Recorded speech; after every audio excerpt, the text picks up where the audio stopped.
I'm going to make one on fire. You've probably seen a couple of the large fires that I have burnt.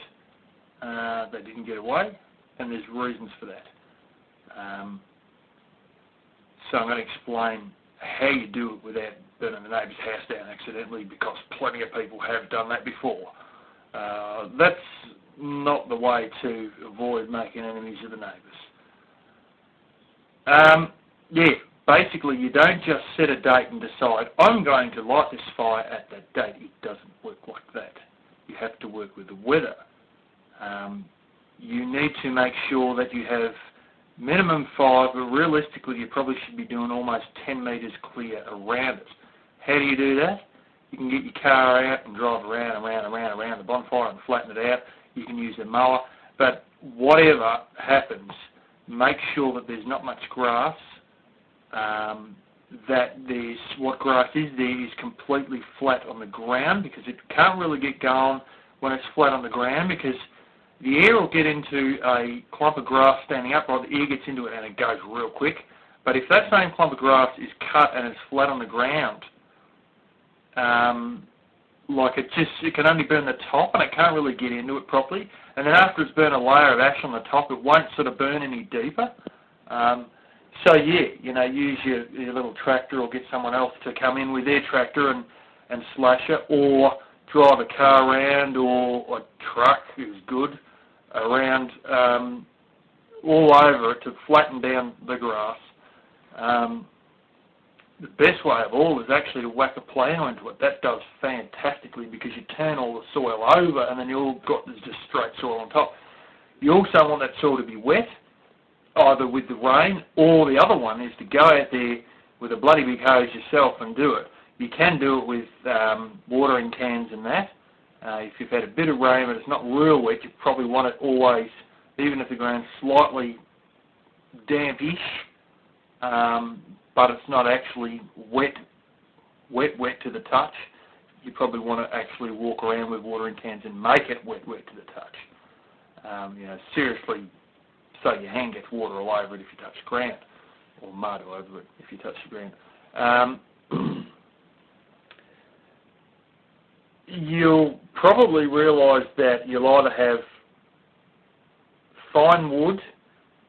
Ours was a lot of African box thorn, which is in the top 20 worst weeds in the country, and I've been making a concerted effort to get out that which my uncle and grandfather's cousin didn't give a damn about, and it really got away when my uncle had it,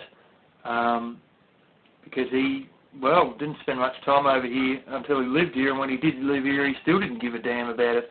Oh, it was home for the birds, blah blah blah. Yeah, right.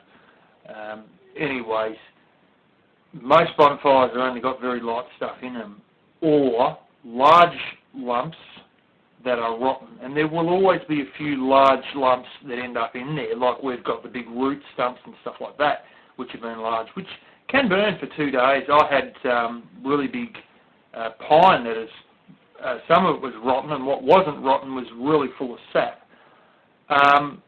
That burnt for like a week, and then it was still burning under the soil for like 2 weeks. You'd go down with a shovel and you could move some of this really hot sand. It's seriously hot sand, and you could put a shovel through it, and then there'd be like all embers and that you'd see in amongst the whole heap of ash underneath the sand and all that.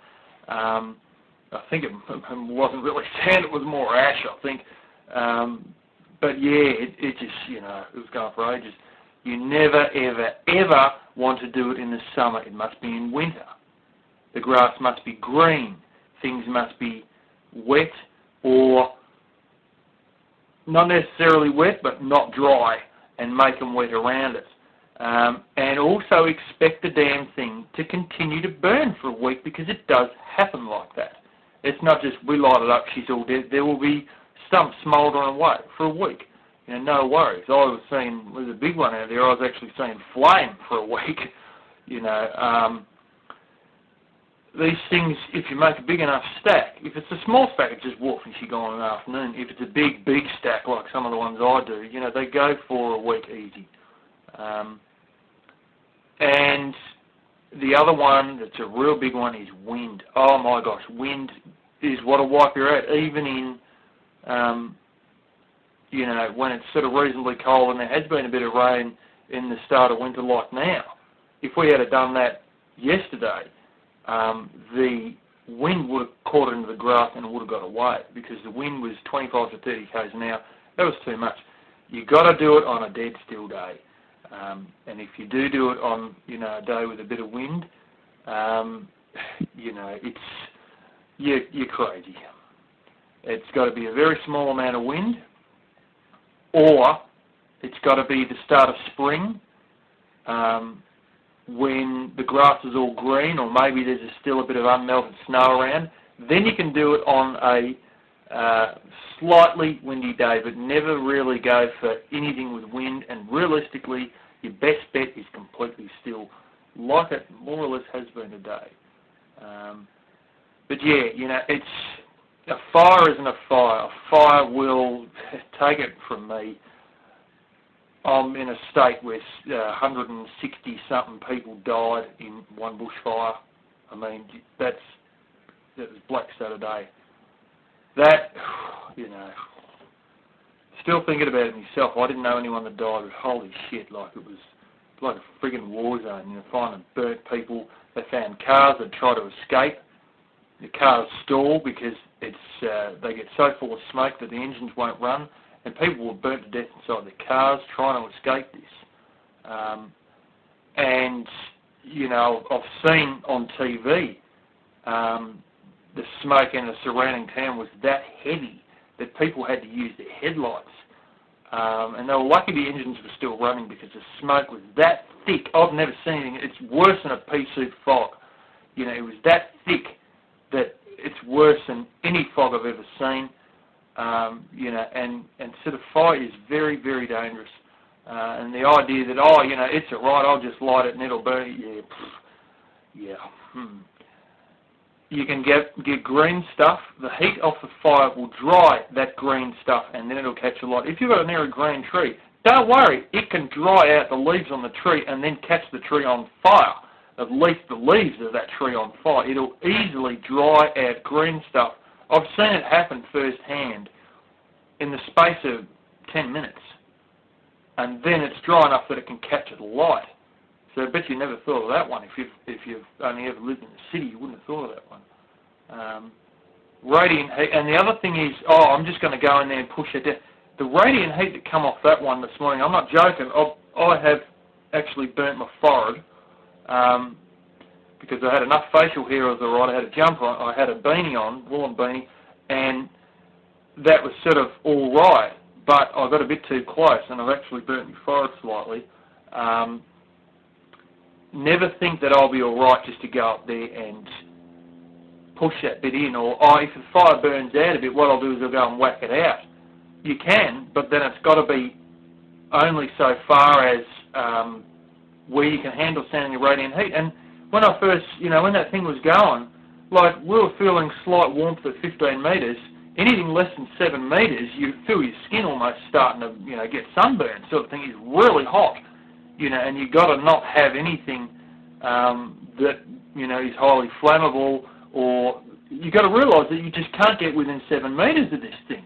And that's a car and a half's length away, and that was the side that wasn't the hot side, it's sort of, that was the side that the wind wasn't blowing. If I had gone on the side that the wind was blowing, it did light the grass up. We couldn't do anything, but we had a big enough bit of grass smashed down around it so that it didn't really matter. And then as the fire started to die down, we got in, we put that grass out, but I mean, it was only just barely going because there wasn't much anyway.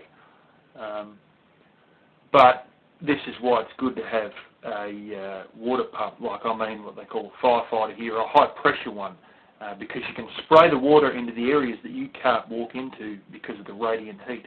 And you'd be shocked at how it is. The other thing is, for the love of God, don't wear anything polyester, because it'll just melt on you. And I've literally had coats, and I've been near bonfires, and I've bloody melted holes in the bloody coat. I'm not joking. I've got one that's got a hole where I melted the outside of it just by standing too close to a fire. one time, and that was when I was only trying to get warm at someone else's house who had a bonfire there. So yeah, you know, the clothing I usually use is cotton drill. You do want a jumper. Oh, that's only going to make me hotter. No, it actually protects you from the heat. It's hard to believe it, but it insulates you against the heat. Don't wear polyester. Don't wear acrylic, although I sort of was. It's not the best. You want to use cotton drill. And for a coat or anything, either cotton drill, because I do have a cotton drill coat. Well, I did have. I think I gave it away. The other one is wool. If you're wearing wool, you're fine. And you say, why is that? Well, polyester lights real easy. Cotton drill even lights up. You ever try to light wool up? Rigidage wool, not mixed with anything else, not bucket loads of, decent wool, hand knitted or knitted jumpers that you can buy at shops, and that they're brilliant, because if you get wool and you hold a cigarette lighter to it, it'll burn. When you take the cigarette lighter away, it goes out straight away. It's one of the best clothings for non-flammability is wool. So that's what you want to wear when you're burning the fire, over the top of anything else that's woolen, or if you don't have much other than a wool jumper, cotton drill underneath. And sort of beware of anything that goes pop and bang, because sometimes embers fly out. So just, watch your eyes if anything has got a bit of water, because things with a lot of water are the ones that tend to make the popping and the hissing and throw hot embers out. So yeah, that's a bit of advice based on my experience of bonfires, and I think that should be reasonably cemented in the 3 bonfires that I should have already uploaded, because I've done a lot more than that in bonfires.